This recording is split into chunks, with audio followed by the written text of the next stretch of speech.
You ran a Docker container 5 minutes ago. So where did it go? The primary command to list running containers is docker parse. Run it and you'll see a clean table with 6 columns. Container ID, the image it was built from. The command it's executing, how long it's been up, its current status, any port mappings, and the container's name. These columns give you everything you need to diagnose what's live and how it's exposed. Docker Sys is your daily diagnostic starting point. Here's where beginners get tripped up. If a container has stopped or exited, Docker Sus won't show it. Add the -a flag. Docker Sus-A. And you see every container on the system regardless of state. Running, paused, stopped, or exited. If you ran a container and it seems to have vanished, this is where you look. You can also filter and format the output to suit your workflow.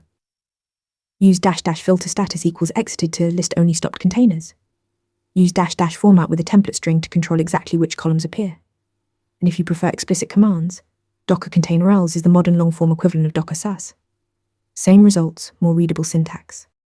Docker Fus for running containers, Docker Sus - are for all containers. Master those two and add filters when you need more precision. Go practice it now. Ready to practice for your next interview? Interview Mentor lets you answer real questions just like this one.